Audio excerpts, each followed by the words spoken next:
Dis vir my altyd, as ek op 'n vreemde plek of 'n nuwe plek kom om die boodskap te lewer, is dit altyd vir my die senuweeagtigste deel. Ons moet net sing en alles moet oukei wees en dan kan ek begin met my preek en dan gaan alles oukei wees. So baie dankie dat julle deurgedruk het tot hier. Ja, vandag is my tema gebou om te groei. En dit kom uit 1 Petrus 2 uit, vir die wat dalk al voor die tyd bietjie wil blaai. En ja, ek het begin met hierdie idioom wat ek vir julle gegee het, selfs 'n klip kan dryf en selfs 'n engel kan sink. En hopelik het dit al so bietjie begin vas lê. Dalk het julle al so bietjie 2 gedagtes oor hom gehad of bietjie begin wonder. En ons teks in 1 Petrus 2 waar hy ons tema kom vandag uit 1 Petrus 2, waar Petrus juis ietsie sê oor klippe. En hy vergelyk ons as gelowiges dan ook met klippe.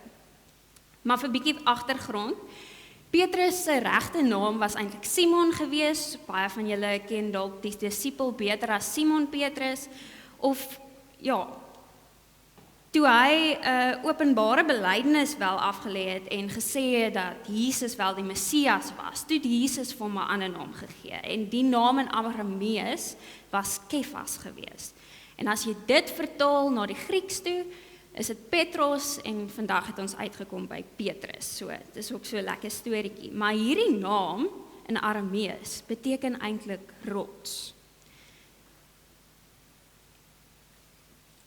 En ek het gedink, dis half ironies, baie van ons weet name dra groot betekenisse.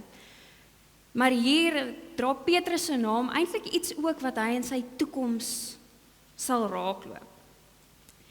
Jesus het aan Petrus juis beloof dat hy 'n leier sal word, 'n goeie leier. En dan nadat hy lank gewerk het om die woord te verkondig in Jerusalem self, het Petrus toe aangegaan om die woord ook in die res van die wêreld te verkondig, in Rome en verder, om die woord te versprei. En hierdie spesifieke brief, 1 Petrus, is 'n tipe omsendbrief wat ook aan die kerke omgegaan het. So baie mense het dit gehoor en dit was juis geskryf vir gemeentes. Dit was ook, 'n manier vir Petrus dan om aan hierdie gemeentes 'n bietjie bemoediging en bemagtiging te gee. Om hulle aan te spoor om in 'n tyd waar hulle dalk vervolg word, ten spyte van die slegte omstandighede, sal sterk staan en steeds sal volhard in hulle geloof. So aan die begin van hierdie brief is Petrus se boodskap baie duidelik en eintlik eenvoudig. Hy sê basies, Jesus is ons hoop ten midde van al ons lyding. En lyding is 'n geleentheid om ander die verrassende vrygewigheid en liefde van Jesus te wys. So lyding kan ons dan eintlik gebruik ten goeie, ten voordeel. Ons het dit vanoggend ook in die konsistorie gehoor tydens die biduur en dis vir my so mooi. Maar hierdie verrassende vrygewigheid en die liefde wat ons dan kan wys word aangevuur en aangespoor deur die hoop en die wete van Jesus se wederkoms. So kom ons lees saam in 1 Petrus 2 vers 1 tot 10. Ek het nou hierso op die bord die 2020 vertaling. Ek is nie seker of die vertaling voor my dieselfde is nie, maar julle kan op die bord volg en dan kyk julle verder. Alright. Die volk van God gebou op die kosbare hoeksteen. Hou dan op met elke vorm van kwaad, met alle bedrog, hygelary, jaloesie en kwaadpratery. Soos pasgebore kindertjies smag na melk, moet julle smag na die suiwer geestelike melk, sodat julle daardeur kan opgroei en die saligheid verkry. Julle het immers ondervind dat die Here goed is. Kom na hom toe, die lewende steen, wat deur die mense afgekeer is, maar deur God vir die ereplek uitverkies is.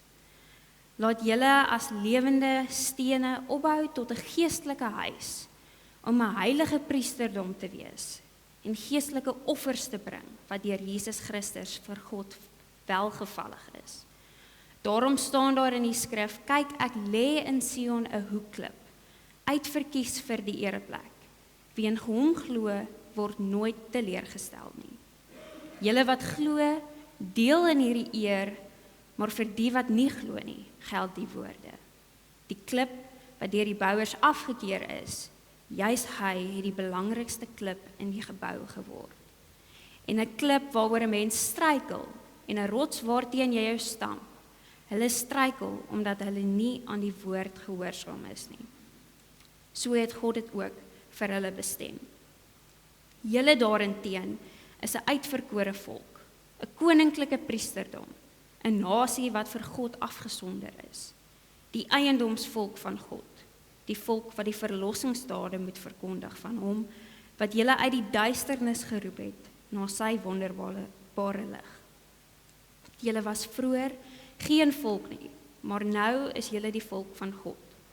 Julle het toe geen barmhartigheid ontvang nie, maar nou het God aan julle barmhartigheid bewys. Ek gaan so 'n bietjie teruggaan en net weer uit die 2020 vertaling die deeltjie herhaal. Kom na hom toe, die lewende klip, wat wel deur mense afgekeur is, maar voor God uitverkore is, en vir hom kosbaar is. En laat julle as lewende klippe opbou tot 'n geestelike huis, 'n heilige priesterdom. Ek het gedink die beste manier om hierdie teks dan prakties eintlik te verduidelik, is om bietjie te kyk na die beeld van 'n tuin. Maar dalk fokus ons die keer dan op iets anders in die tuin, waaraan ons nie altyd dink nie. En vandag is dit die klippe. So heel eerste is dit duidelik dat ons as gelowiges eers bietjie moet skoonmaak in ons tuin. Ons moet alles wat sleg is, weghaal en net die goeie behou. Ons trek ons onkruid uit, die slegte gedrag, die valshede, die voorgee van dit wat ons nie is nie, dit haal ons weg. En dan sit ons in daardie plek 'n gesonde dors. Ons moet smag na voeding, na water, soos 'n plant na water sou smag. Of kompos, soos babas sou smag na melk. En hierdie voeding is dan in ons alledaagse lewe die woord van God. Ons moet smag na daardie suiwer woord, omdat ons weet dat dit goed is. En dan sê Petrus dat ons na Christus toe moet draai, die lewende klip. Nou ek weet nie van julle nie, maar as ek nou in 'n Bybelstudiegroep sou sit of vir hulle sou sê, hulle moet nou dink oor hierdie teks, en ek sou vir hulle vra, okay, wie dink julle of wat dink julle is God? Ek sou nou nie verwag dat die eerste antwoord wat 'n tiener of enigiemand vir my gee, 'n klip sou wees nie. Maar dis juist wat Petrus dan nou hier sê. En dit het my laat dink, as ek dan nou 'n tuinbeeld moet hê, dalk moet ek my tuin nou so bietjie skuif, want nou het ek nie te doen met plante wat groei en dinge nie, maar met 'n klip. Gewoonlik dink ons rose, ons dink dalk rankplante, ons dink 'n sonneblom, ietsie mooi in die tuin, jasmijn in die lente. Maar voor julle nou daai mooi beeld kry, nou moet ek julle eers stop. Vandag is ons tuin in die Karoo. 'n Mooi tuin vol klippe. Maar nie net enige klippe nie, lewendige klippe. Nou ons het altyd gespot in ons familie. Dis vir my so 'n na aan die hart tema eintlik. Want ons het 'n plaas bietjie in die Karoo en ons het altyd so gespot oor geldmaak skemas, want ons altyd bietjie te min water, te min voeding vir die skape, te min weiveld. Die rivier is altyd bietjie te droog, maar dis alright, ons gaan oorleef. Ons het altyd dalk bietjie te min geld ook. Maar as jy nou ooit iets in oormaat in die Karoo wil hê, dan is dit klippe. Daar's oorgenoeg klippe. En soveel so het ons dan gedink, okay, 'n briljante plan om dan nou iets te maak van dit wat jy dan wel het, is ons moet eintlik vir buitelanders 'n kliptoer begin. En dan sê ons vir hulle, julle, hierdie is die beste plek waar jy kan kyk na enige klip wat jy nog ooit gesoek het in jou lewe. Nou as my oom nou hierdie preek gaan hoor, gaan hy sommer daar op die advertensie sit, hier's nog lewendige klippe ook. En dan moet al die mense nou kom staan in die klipkraal en lekker kyk na al ons klippe. Maar Petrus sê nie net dat ons soos lewendige klippe moet optree nie. Hy sê dat Christus self ook die lewende klip is. En soos ek sê, sou meeste van ons dalk eerder 'n rots wou wees, iets sterker, of 'n berg, dalk is dit iets groter waarvan ons hou. Dalk iets mooier in 'n tuin, 'n sonneblom, dalk 'n alwyn, al is dit nou so in die Karoo. Dalk 'n forget me not. Iemand, dalk wil ons nie altyd vergeet word nie. Maar 'n klip is nou so bietjie iets buite die boks. So wat bedoel Petrus? Ek moet nou nie lewende voorwerp wees. En hier skop die idioom toe vir my in. Want selfs 'n klip kan dryf en selfs 'n engel kan sink. Selfs die onmoontlike is moontlik. En natuurlik is dit, want Christus is ons Heer. En dis juist die punt, want Jesus Christus is die een wat die onmoontlike moontlik maak. Hy is een wat juist uit die klip, kan ons sê, na die klip weggerol is, opgestaan het uit die dood. Hy is die een waarop ons en waarop God sy koninkryk bou. Ja, ekskuus. Jesus is ons fondament. Hy is die hoeksteen van die Christelike kerk. En na die eerste beeld wat ons nou gekry het in hierdie tuin, dat ons moet smag na water soos plante of enigiets soos dit, kry ons nou 'n tweede beeld van geestelike groei. Wat eintlik gaan oor hoe ons inskakel in ons geloofsgemeenskappe. En dit gaan hier nie in die eerste plek oor ons plek in die gemeenskap nie. Maar dit gaan oor waar my klippie in die tuin lê. Nie net die plek waar dit is nie, maar waar dit is in verhouding tot die ander klippe. Hoe belangrik dit ook al mag wees om te weet waar ons staan teenoor ons ander mense, is dit eintlik belangriker dat ons dink, waar staan ons in ons geloofsgemeenskap teenoor God, teenoor ons hoofklip, ons hoeksteen. So dit gaan oor die verhouding van my klippie tot die fondament, ons hoeksteen. En Petrus gebruik selfs die aanhaling en hy roep dan die beeld van 'n muur tot 'n bate toe, deurdat hy hierdie woord van 'n hoeksteen gebruik. 'n Ander woord vir die hoeksteen is ook 'n sluitklip. En hierdie spesifieke klip is die een wat die rigting van al die ander klippe wys. My tuin is mos nou in die Karoo, so kom ons dink aan 'n klipmuur. En as enige van julle dalk al iemand geken het wat 'n klipkraal of 'n muur of enigiets soos dit moes bou, is die eerste klip wat jy neerlê jou sluitklip, jou hoeksteen. En volgens hierdie hoeksteen moet al die ander klippe dan gelê word. As hierdie hoeksteen in een rigting staan en dis dalk skeef, dan gaan jou muur heeltemal skeef staan. As hierdie klip nie op die regte plek lê nie perfek is nie, dan gaan jou muur swak wees. Bouers selfs vandag nog sal die mooiste, sterkste bakstene gebruik om die hoeke van 'n gebou te bou. Want as die hoeke nie sterk staan nie, dan gaan die hele gebou swak wees. En dan gebruik hulle al die swakker bakstene, die wat dalk so bietjie krakies in het of bietjie begin verbrokkel, om die middel van die mure uit te bou mee. So hierdie sluitklip wat ons dan het, is Jesus. En hierdie klip wat die bouers dan in hierdie teks sou afkeer, word dan juis die sluitklip. Dit het die klip geword waar die ongelowiges sou kon struikel. Petrus haal duidelik aan dat die klip, wat die bouers afkeer, die sluitklip geword het. Maar as ons nou terugkeer na my Karoo tuin, het ek nou vir my eintlik 'n mooi paadjie gemaak. Ek het gedink 'n mooi manier om dit ook te verduidelik is om te sê ek bou 'n voetpad van my tuin na my voordeur toe. Maar as ek hierdie voetpad nou bou en ek hou nooit my voordeur in gedagte nie, dan gaan my voetpad ergens opeindig waar nie my voordeur is nie.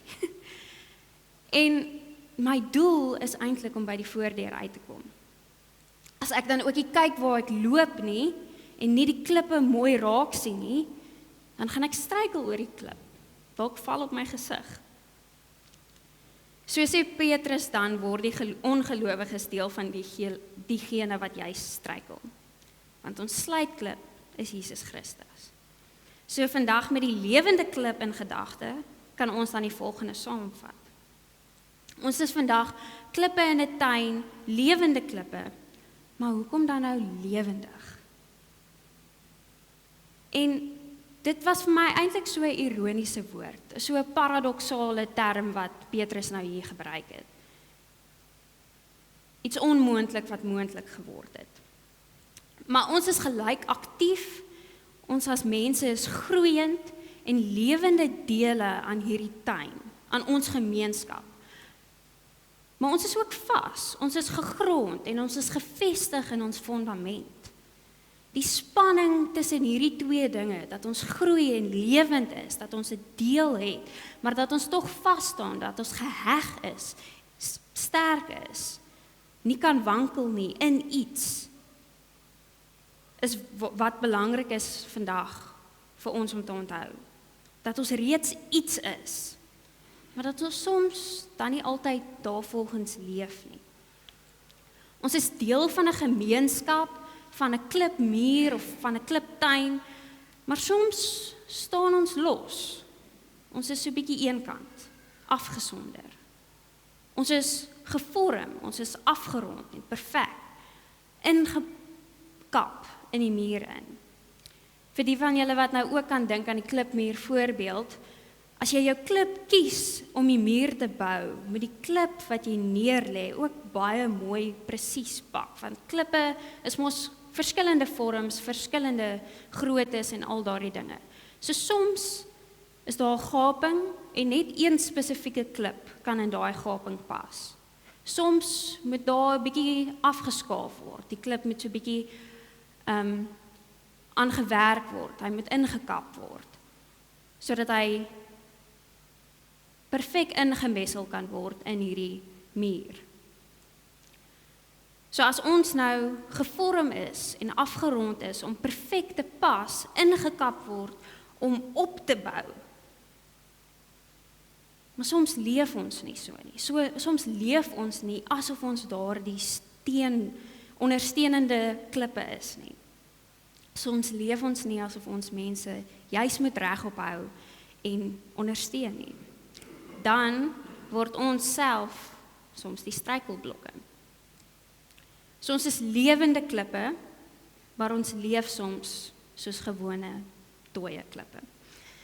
En daarom sê Petrus dan, laat julle opbou, sodat ons gewillig is en beskikbaar is vir God om met ons te werk.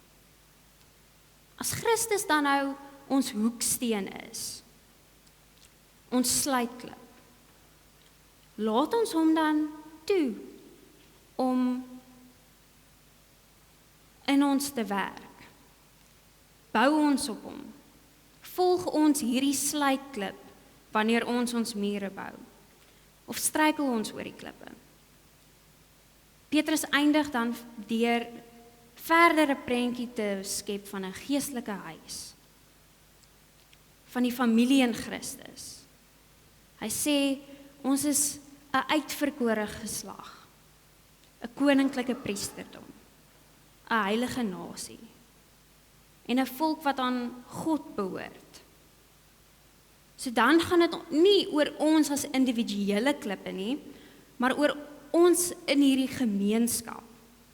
Elke aspek van die gemeenskap beïnvloed die ander.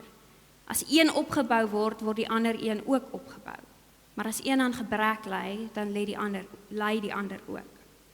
So Petrus sê hierdie interafhanklikheid van ons gemeenskap is juis sodat ons die deugde kan verkondig van hom wat ons uit die duisternis geroep het na sy wonderlike lig toe. Ons elkeen se lewe het dus 'n doel buite onsself. en ons is deel van God se getuienis in hierdie wêreld. En daardie getuienis is dan die manier hoe ons as klippies in vandag se wêreld optree. Die wêreld moet hoor dat God hulle liefhet, dat hy leef en dat hy dit met hulle goed bedoel.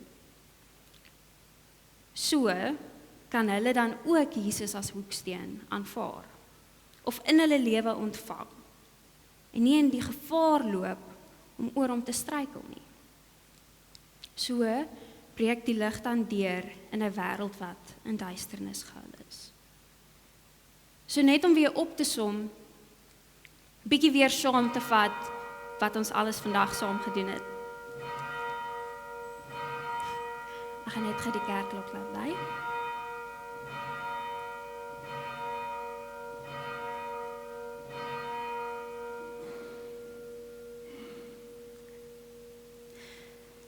Ons wil baie keer in 'n mooi tuin wees. Die pragttuin, die tuin wat op die voorkant van die tuinskrif is. Maar soms is ons eintlik in die Karoo. Dis bietjie droog, maar dis goed, want ons moet jy smag na water, smag na die woord, smag na God se woord, sy suiwer woord. En dan moet ons onsself verbeel dat ons nie die mooiste plant dalk in die tuin is nie, maar dat elkeen van ons 'n deel het in hierdie tuin.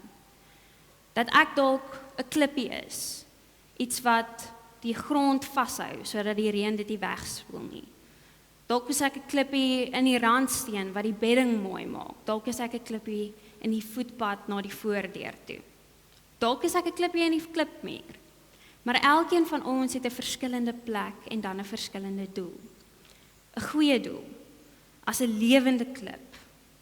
'n Klip wat gefestig is, wat vas staan in die woord van die Heer. Vas staan in hierdie fondament, ons hoeksteen Jesus Christus. Maar wat dan ook lewend is, wat ons doel goed kan uitrig. Lewend is omdat ons vir die res van die tuin kan sê, hierdie hoeksteen is belangrik, hierdie hoeksteen is goed. Ons as klippies kan dan verkondig in ons alledaagse lewe. Ons moet uitgaan en leef. As ons hierdie woord ontvang en ons die water, die suiwer geestelike woord in ons het, moet ons oorloop daarvan, lewend wees daarvan, borrel daarvan, opgewonde wees. En juis in hierdie borrelende opgewondenheid verkondig ons dan hierdie wonderlike woord van Jesus Christus, wat opgestaan het uit die doodheid, die onmoontlike moontlik gemaak het. Want selfs 'n klippie kan dryf. Ons moet onthou dat ons in ons gemeenskap dan nie net die gemeenskap moet ophou nie. Dit gaan nie net oor hoe mooi die kerkgebou en bakstene gebou is nie. Dit gaan nie net oor hoe goed ek lyk in my gemeenskap nie. Maar dit gaan oor my verhouding teenoor die fondament, teenoor Christus. Ons moet altyd onthou om terug te keer na daardie fondament toe, daardie hoeksteen toe. So liewe broers en susters, as ons dan nou weer terugdink na die idioom, selfs 'n klip kan dryf en selfs 'n engel kan sing, dan begin dit dalk nou bietjie meer sin maak. Want in God se hande gebeur daar dinge. Dinge wat ons nie altyd sou verwag nie. Wie sou nou kon dink dat 'n klip lewendig moet wees? Wie sou kon dink dat iets so koud en hard en wat onbeweeglik lyk, deel van iets kan wees wat groei, wat leef en wat dra. En tog sê Petrus, dit is wie ons is. Nie eendag nie, nie dalk nie, maar nou. Want elkeen van ons is 'n lewende klip. Maar dalk voel ons nie altyd so nie. Dalk voel ons eerder soos 'n klip wat eenkant lê. Nie regtig seker van waar ons inpas nie. Nie seker of jy werklik 'n verskil maak nie. Dalk voel dit vir jou of God nog besig is om aan jou te kap en aan jou te skaaf en te vorm. En eerlik is dit nie altyd die lekkerste ding om te voel nie. Maar miskien is dit juist die punt. Want 'n klip wat nog gevorm word, is nie 'n klip wat weggegooi word nie. Dis 'n klip wat net voorberei word. 'n Klip wat nog geskaaf word. Dis nie nutteloos nie. En dit is net besig om sy plek te kry. En so werk God ook met ons. Hy los ons nie waar ons is nie. Hy vorm ons, hy skuif ons, hy bou met ons. En die vraag is dan nie of God besig is om te bou met ons nie. Die vraag is of ons toelaat dat hy met ons werk. Of ons bereid is om nie net te groei nie, maar ook ingebou te word. Om nie net lewendig te wees nie, maar ook om dan te dra. En dit bring ons dan weer terug by die belangrikste punt van alles, die hoeksteen. Want jy kan die mooiste klippie hê, en jy kan die beste muur probeer bou. Maar as dit nie reg gebou is, volgens die hoeksteen nie, gaan dit nie hou nie. En Petrus is baie duidelik, Jesus Christus is daai hoeksteen. Hy is die beginpunt, hy is ons maatstaf, hy is die een waarop alles rus. En daarom bly die vraag vandag baie eenvoudig eintlik. Bou ek my lewe op hom, of struikel ek oor hom? Want dieselfde klip wat vir die een 'n fondament is, word vir die ander dalk 'n struikelblok. En miskien is dit die eerlikste plek om dan te eindig vandag. Nie met al die antwoorde nie, maar met 'n uitnodiging. 'n Uitnodiging om weer te kom na hom toe. Weer te kom na die Here. Die lewende klip. Om weer te kan sê, ons is lewende klippe. Amen. Kom ons bid saam.